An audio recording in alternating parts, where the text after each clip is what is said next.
জামাতের আকীদা সম্পর্কে আলেমদের মধ্যে মতভেদ রয়েছে, এ সম্পর্কে আপনার মূল্যবান মতামত প্রত্যাশা করছি। আর বাবা, জামাতের শিবিরের মাদ্রাসা আমি 30 বছর পড়াইছি, তো আমি তো সবচেয়ে বেশি আকীদা ওদেরকে শিখাইছি।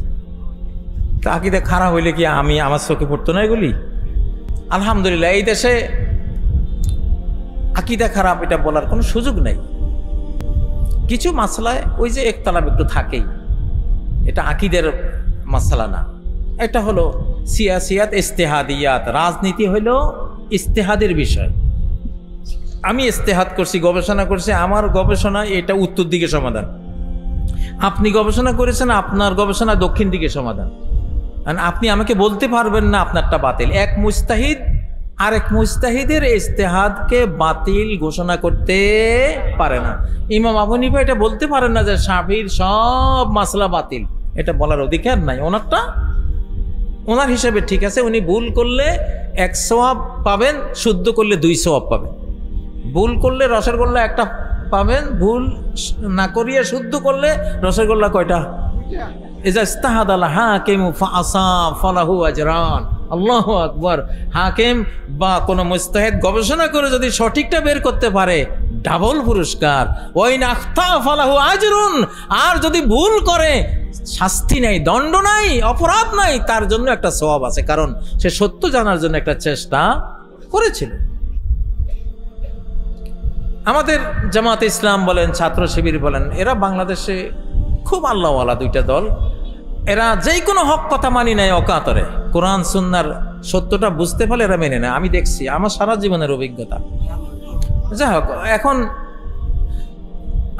আর একটা ক্ষেত্রে আমি বলছি, এই দেশে যদি অর্থনৈতিক কোনো আউলিয়া থাকে, তাহলে হলো এরা ফিনান্সিয়াল আউলিয়া। আমি কাতারে বসে কইছি এদেরকে, দুবাইতে বসে বলছি, হিসাব নিকাশের আউলিয়া। আপনি নরসিংদীতে ওই গত কোন নির্বাচনে বিএনপির এক নেতা আমার কিছু ছাত্রকে টাকা দিয়েছিলেন, আন্দোলনের জন্য টাকা দিয়েছিলেন। আন্দোলন শেষ, ভোটাভুটি শেষ, 35,000 টাকা পাচ্ছে। এইটা নিয়ে নেতাকে ফেরত দিতে গেছে। নেতা কয়, এইটা কোন কেয়ামত? এই টাকা আমার ফেরত পাওয়া যায়? স্যার, আপনার টাকা আমি খাইয়ে মরতাম। এগুলি হলো অর্থনৈতিক আর আউলিয়া। আলহামদুলিল্লাহ, এটা বাস্তব। আমি দোয়া করি যে আল্লাহ তাআলা, এই বাংলাদেশের সবচেয়ে বড় জাগতিক সমস্যা হলো চোরের সমস্যা। এই জন্য চোরের ওষুধ হলো শিবির আর জামাত। তাদের হাতে দেশটা থাকলে 1 টাকাও চুরি হবে না, ইনশাআল্লাহ। ইনশাআল্লাহ। ডক্টর ইউনূস সাহেব, আপনি তো নিশ্চয় শুনবেন যদি সময় পান, বা আপনার কেউ শোনাবে। দেশের জন্য বলছি, এটা কোনো দলীয় কথা না, এটা জাতীয় কথা। কি কথা? তারা এগুলি বুঝে। ইসলামী ব্যাংক চালায়, আলহামদুলিল্লাহ, ওখানে কোনো দুর্নীতি নেই। আছে দুর্নীতি? 2টা মন্ত্রণালয় জামাতের নিজামী সাহেব চালিয়েছিলেন, মুজাহিদ ভাই চালিয়েছিলেন। 1 টাকাও যদি ফল্ট পেত, কিয়ামত করে ফেলতো। কিন্তু পাইছে? এটা একটা ভাই, যার গুণ আছে তার গুণটা স্বীকার করা, এটা কি মানবতা না অমানবতা?